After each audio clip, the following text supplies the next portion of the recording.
Şöyle bir doyup giymedik. Bir kere almıştım. Hoş geldin abi. Güzel düzenli. Havaların sıcak olmasına balığı ne etkiliyor? Şimdi havalar bu sene çok genellikle sıcak gitti. Ilıman gittiğinden dolayı balık dipte, yani balık soğuk havayı seviyor. Deniz yukarıda olacak, yani soğuk olacak. Balık yukarıya çıkacak. Bu sefer balık bol olur.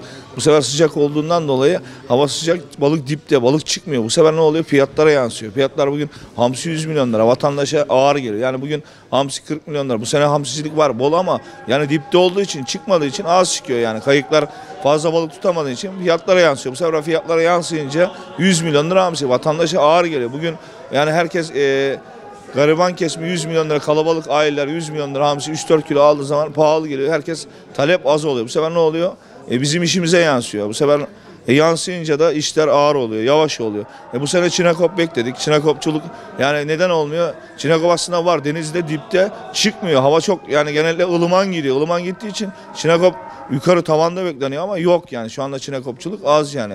Gelmiyor. Fiyatlar yansıyor. Bugün 400 milyon, 500 milyon lira çinekop. Vatandaş alamıyor. Yani canı çekiyor ama yani hep bakıp gidiyor yani.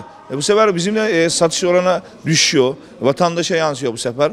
İşler ağır yani gerçekten bu sene hamsi bol ama yani hamsinin bugün biz bu sene 30-40 liradan yukarı olmasını beklemiyorduk ama şu anda hamsi 100 milyon lira fiyatlara yansıyor. Pahalı yani şu anda gerçekten vatandaş alım gücü alamıyor yani. Ne oluyor bu sefer fiyatlara yansıyor yani. Alım gücü az yani. Hamsi ama hamsi bu sefer 100 milyon lira olunca pahalı geliyor. Bu sefer ne oluyor? Vatandaş alamıyor, ağır geliyor yani. Bu sene biz bekliyorduk hamsi 20 lira 30 lira olsun ki vatandaş bol bol balık yesin.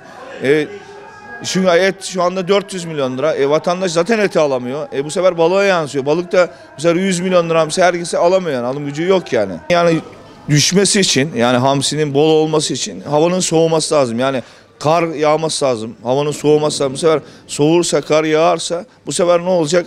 Balık yukarı çıkacak. Balık yukarı çıktığı zaman balık bol olacak yani. Yani balık bol olduğu zaman da fiyatlar yansıyacak. Bugün ne olacak hamsi? 30 lira, 40 lira olacak. Yani 100 milyon lira olmayacak yani. Bu sefer ne olacak? Vatandaş alım gücü azalacak. 1 kilo alabilen 3 kilo alabilecek. 2 kilo alan 3 kilo, yani 4 kilo alabilecek. Yani bu şekil olacak yani. Ama yani kar bekliyoruz yani. Çünkü önümüzdeki hafta içi kar bekleniyor. Bursa'da da kar bekleniyor. Bursa'ya kar yağınca inşallah balık bol olacak. Hamsi bol bu sene. Ama işte dediğimiz gibi hava soğumadığı için yani fiyatlara yansıyor. Pahalı oluyor. Deniz dipte. Çünkü çıkmıyor balık yukarıya, tavana çıkmıyor. Çıkmayınca ne oluyor? Pahalı oluyor yani. Ama kar bekleniyor yani inşallah balık bol olacak, hamsi bol olacak yani inşallah. Tabii balık biraz az çıkıyor havaların etkili. Havalar soğursa hem bir hamsi var şu anda. Hamsi istavrit. Diğer çeşitlerimiz az. Bunları bekliyoruz ama havalar deyince kadar sezon bitecek neredeyse. Ama bu hafta sonu havalar soğuyor başladı. Balık çeşidi daha fazla olabilir. Etkiledi ya. Şu anda balık fiyatları İstavrit hamsi normal.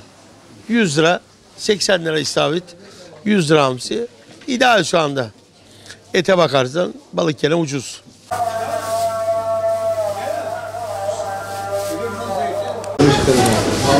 Selahattin balık yani öyle değil mi?